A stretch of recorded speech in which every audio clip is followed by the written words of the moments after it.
Bienvenidos a su canal de la Iglesia Bíblica Bautista, Razón para Vivir, con el pastor Jared Suárez. Vamos a orar. Señor y Padre, gracias por tu palabra, porque tú nos hablas a través de ella, nos animas, nos confortas y aumentas, Señor, nuestra fe para que podamos vivir la vida cristiana como quieres que la vivamos. Guíanos a través de tu palabra, por medio de tu Santo Espíritu, y en el nombre de Cristo Jesús. Amén. Amén. Podemos tomar nuestro lugar.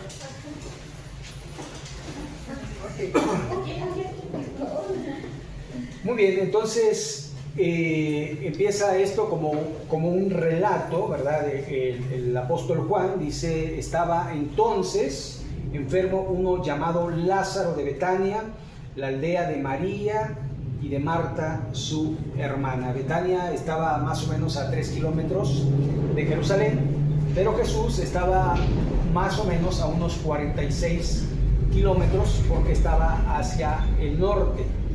Entonces, dice el verso 2, María, cuyo hermano Lázaro estaba enfermo, fue la que ungió al Señor con perfume y le enjugó los pies con sus cabellos. Entonces sabemos que es María, la hermana de Lázaro, quien había hecho esto, ese perfume de alabastro que costaba mucho y que Judas quería venderlo para quedarse con él, ¿no? Es lo que nos quiere decir el pasaje. Pero dice que enviaron pues las hermanas para decir a Jesús: Señor, he aquí el que amas está enfermo. Jesús había hecho muchos milagros y ellas y Lázaro eran amigos de Jesús. Entonces Jesús está enfermo, pues llamen a Jesús para que sanara a Lázaro. Esa era la intención de las hermanas. El que amas está enfermo, entonces ven para que le sanes.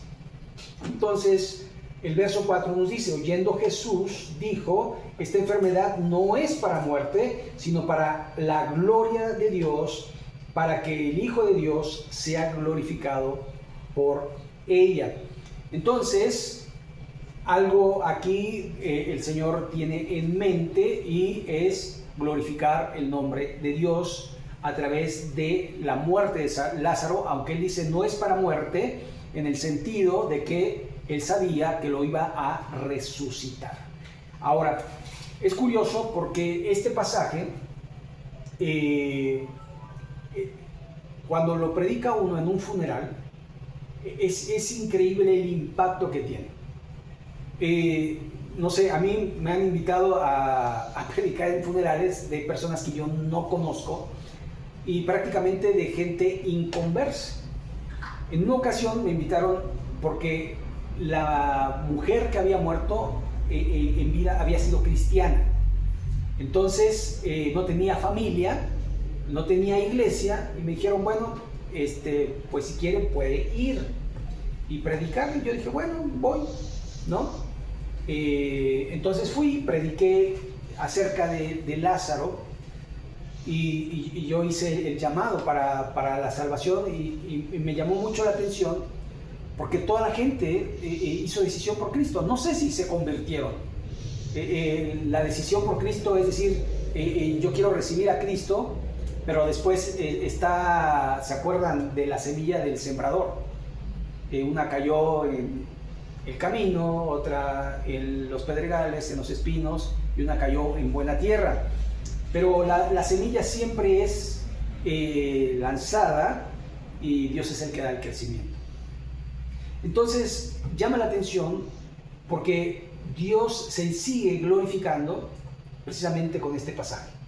Y esto dice: no es para muerte, sino para la gloria de Dios, para que el Hijo de Dios sea glorificado por ella. Entonces, de alguna forma, nosotros tenemos que glorificar a nuestro Dios y a nuestro Cristo.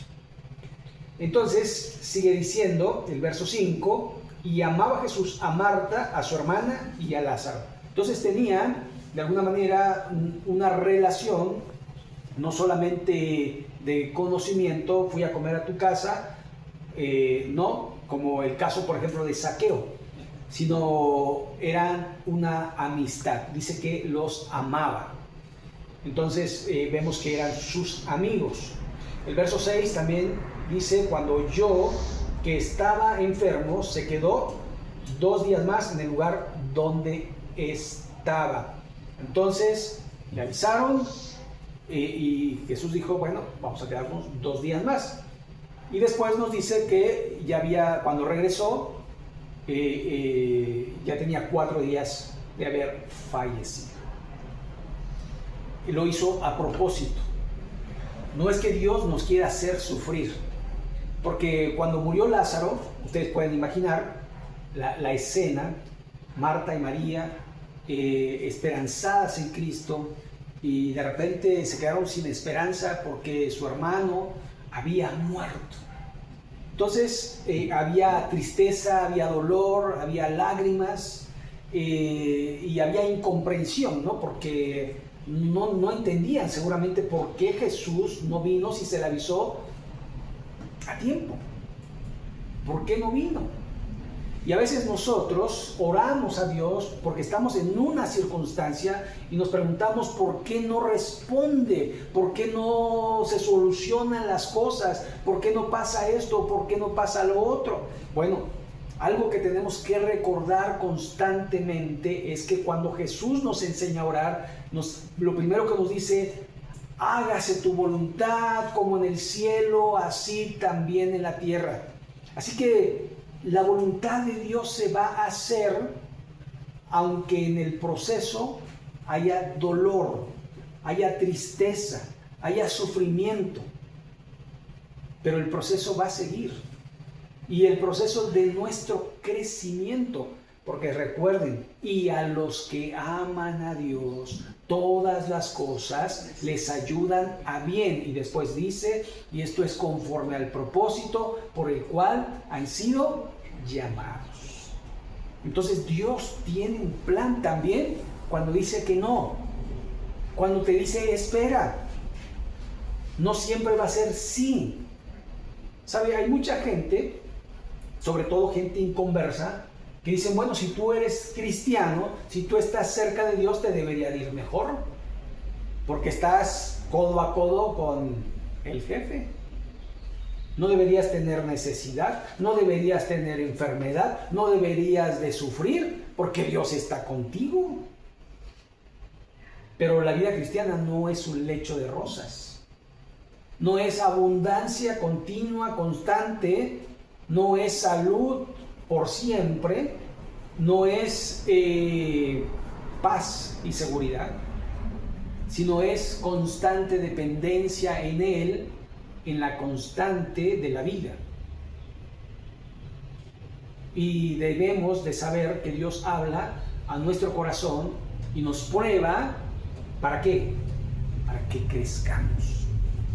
Dice, tened por sumo gozo cuando os halléis en diversas pruebas, sabiendo que la prueba de vuestra fe produce paciencia. La paciencia prácticamente es crecimiento.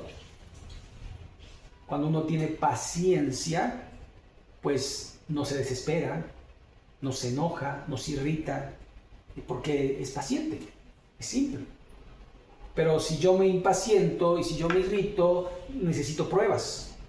Y cuando yo tenga autocontrol, cuando yo tenga autodominio, que es uno de los frutos, o del fruto del Espíritu Santo, que es el dominio propio, que es la templanza, entonces uno sabrá que está creciendo. Dios quiere que tengamos autocontrol. ¿Por qué? Porque nuestra vida ha sido así. Nos dicen, decimos.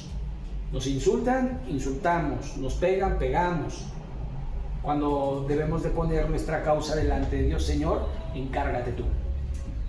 Señor, ayúdame a esto, ayúdame a aquello. Yo quiero hacer tu voluntad. Quiero crecer. Y las pruebas nos ayudan precisamente a depender en Dios constantemente.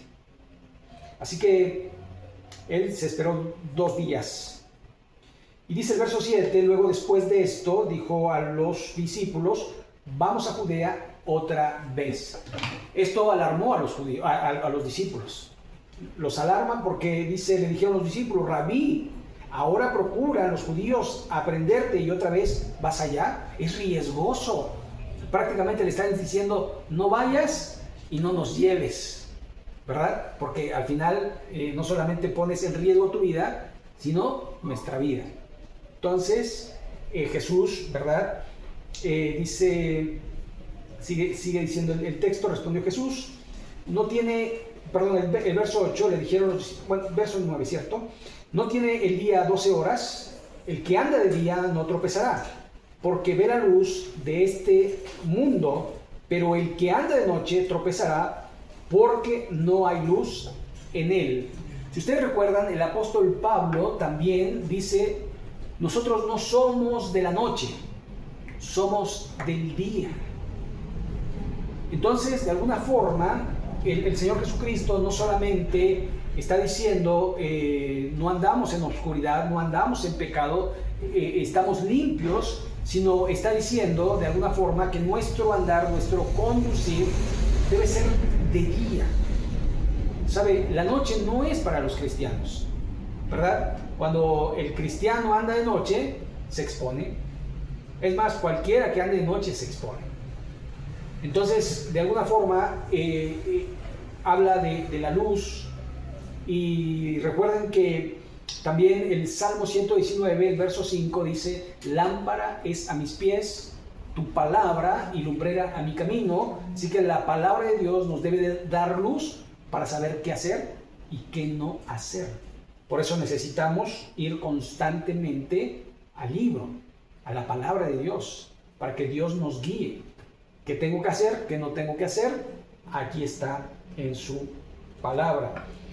Entonces sigue diciendo el verso 11, dicho esto les dijo después, nuestro amigo Lázaro duerme, mas voy para despertarle. Aquí está usando una terminología que también el apóstol Pablo utiliza en la primera carta a los Tesalonicenses, capítulo 4, verso 13, cuando dice, no quiero, hermanos, que ignoréis acerca de los que duermen. Se refiere a los muertos en Cristo. Porque después dice, los muertos en Cristo resucitarán primero, luego nosotros, los que hayamos quedado, seremos arrebatados juntamente con ellos para recibir al Señor en el aire. Entonces, es una terminología para los cristianos. Dormimos, estamos, en espera de ser resucitados, ¿sí? Entonces, aunque nuestro espíritu va con el Señor, pero el cuerpo se queda en esta tierra, porque polvo somos y al polvo volveremos. Pero un día también nuestro cuerpo resucitará. ¿Cómo lo hará? Pues esa es obra de Dios. No sé, cuando hablamos de la resurrección, pues muchas veces uno se hace unas preguntas o unos cuestionamientos un poco complicados. ¿Qué pasa con el que se lo comió un pez, verdad? O aquel que en un volcán y lo hizo cenizas, o los que incineraron, ¿verdad? Porque al final hay muchos cristianos que han sido incinerados, ¿no? Hay gente que dice, no, y la incineración no, porque ¿cómo va a resucitar el cuerpo? ¿Hay algo imposible para Dios? O sea, o gente que se le ocurrió, ¿verdad? A mí cuando yo me muera, mis cenizas tírenlas desde un avión, ¿no? Y pues por todos lados. Pero no hay nada imposible para nuestro Dios. Es algo que uno no lo puede comprender, cómo será la resurrección. No sé si usted va a una tumba. A mí me tocó ver, por ejemplo, los huesos de mi padre, ¿no? Después de algunos años, tenía, 8 cuando murió, 12 4 años de muerto, y abrieron la tumba para enterrar a mi abuelo, y ahí habían osamentas, ¿no? Y obviamente no estaban completas. Es curioso, ¿no? Porque uno pensará, bueno, se desintegra. Aparte de que los gusanos se comen, ¿se acuerdan? El cuerpo, pues la tierra misma está en estado de putrefacción, y vamos a verlo más adelante. Pero de alguna forma el Señor dice, duerme, porque nuestra muerte no es el fin, sino es el principio de todo. Entonces sigue diciendo el verso 12, dijeron entonces sus discípulos, Señor, si duerme, sanará, que es algo que se nos recomienda cuando estamos enfermos, descansar. Es algo que curiosamente hacen, que nos mandan a cama, ¿no? Que descanse. Obviamente uno está en casa y no quiere descansar, quiere estar haciendo cosas, pero es muy importante para sanar, descansar. Y entonces, verso 13, pero Jesús decía esto de la muerte de Lázaro, y ellos pensaron que hablaba de reposar del sueño. Entonces Jesús les dijo claramente, Lázaro ha muerto. Entonces viene la noticia, Lázaro ha muerto, y entonces ¿a qué vamos? ¿No? Y me alegro por vosotros de no haber estado allí. ¿Por qué? Porque lo hubiera sanado. Para que creáis, mas vamos a él.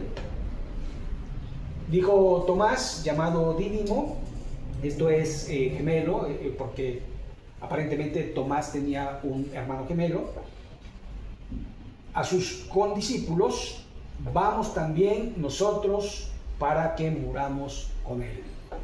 Así que no era muy alentador las palabras, ¿verdad?, de este Tomás, como diciendo, pues ni modo, nos toca ir, somos discípulos de Jesús, pues vamos, pues muramos también con él, con Lázaro.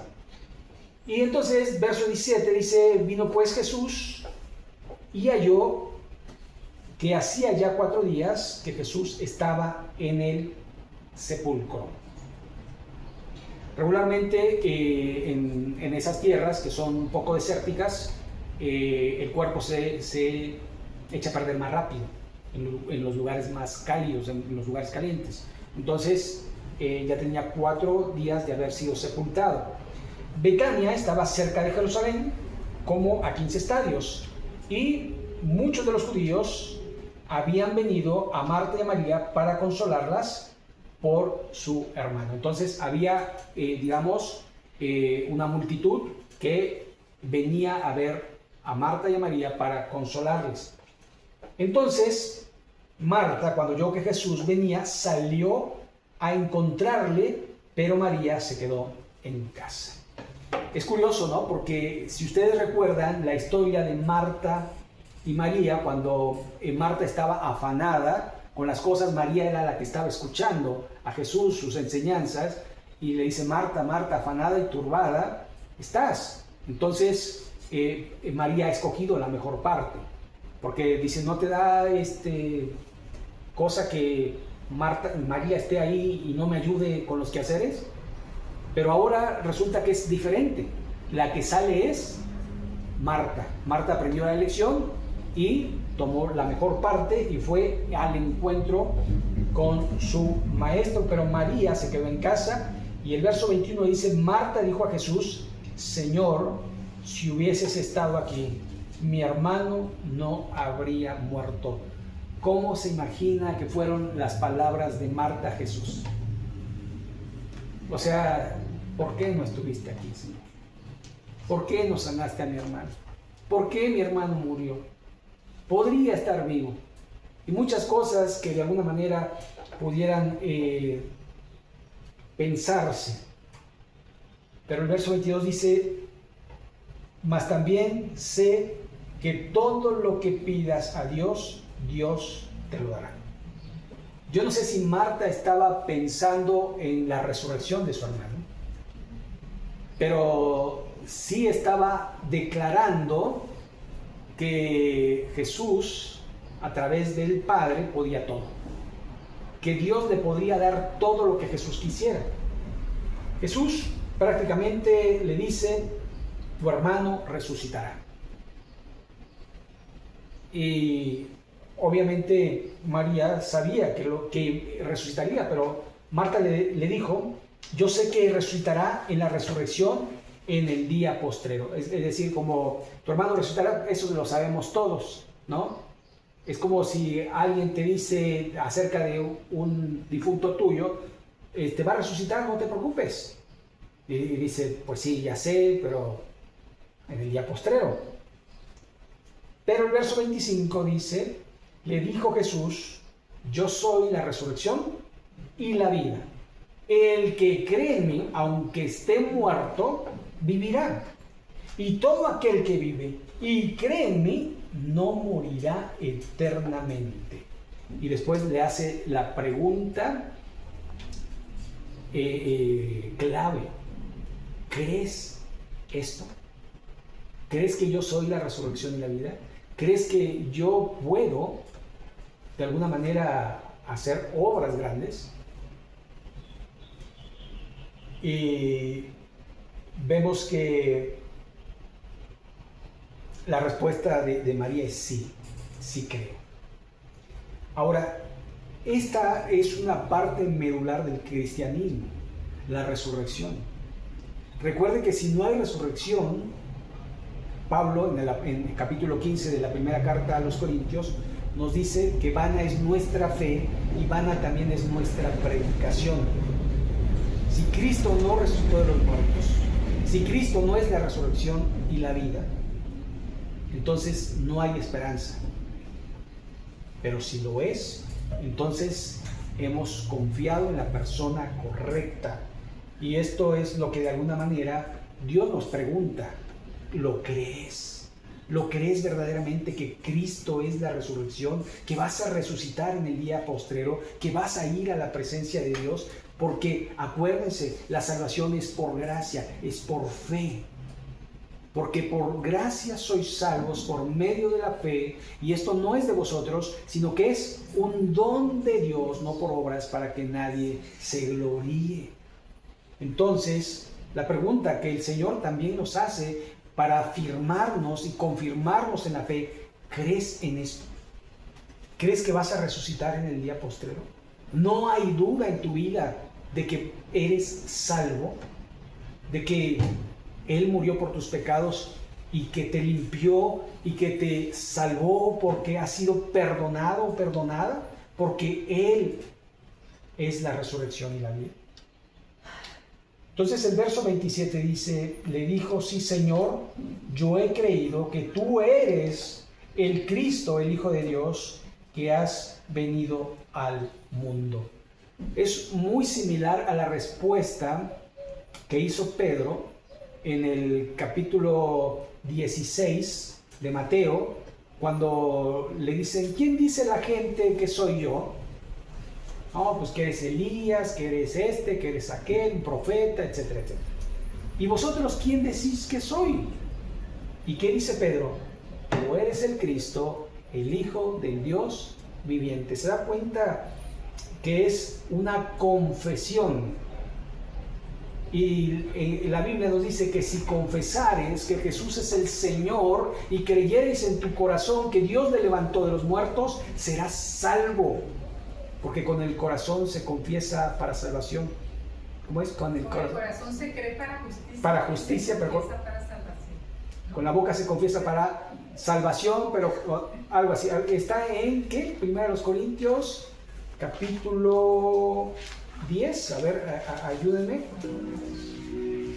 Si confesares con tu boca que Jesús es el Señor y que dices en tu corazón que Dios levantó a los muertos. Con la boca se confiesa para salvación en Romanos. Romanos 8. Romanos 8. Según yo, vamos a ver.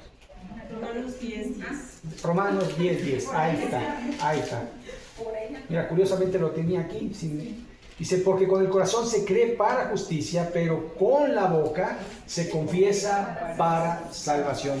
Y esta es la declaración que Marta está haciendo cuando dice, sí Señor, yo he creído que tú eres el Cristo, el Hijo de Dios, que has venido al mundo. Y esta es la confesión que nosotros tenemos que hacer. Confesar que Cristo es el Señor, que Cristo es el único que puede salvarnos, que Cristo es el camino, la verdad y la vida, y que nadie va al Padre si no es por medio de Él.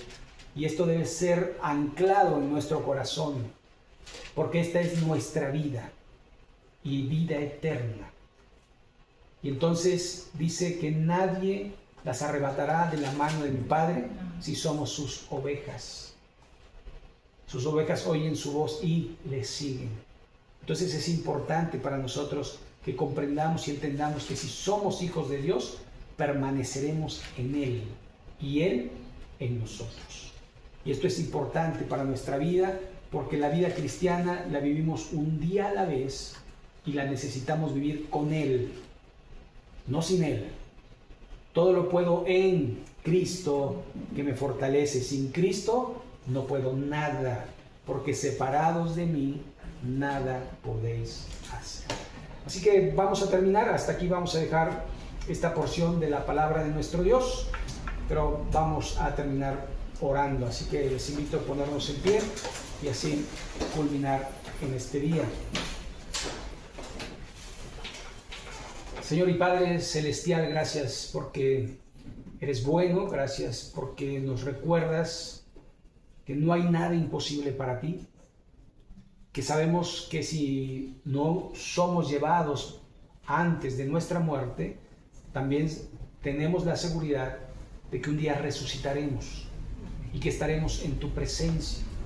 Señor, agradecemos porque nos has dado el don perfecto a Cristo, que murió por nuestros pecados, pero resucitó al tercer día para darnos vida juntamente con Él. Ayúdanos a vivir, Señor, la vida cristiana con Él y por Él, para la gloria tuya. Señor, que nuestra vida refleje que somos salvos, que somos hijos, que tenemos al Espíritu Santo dentro nuestro y que lo podamos proclamar donde quiera que vayamos, primeramente en casa y también en todo lugar. Y en el nombre de Cristo Jesús. Amén. Amén.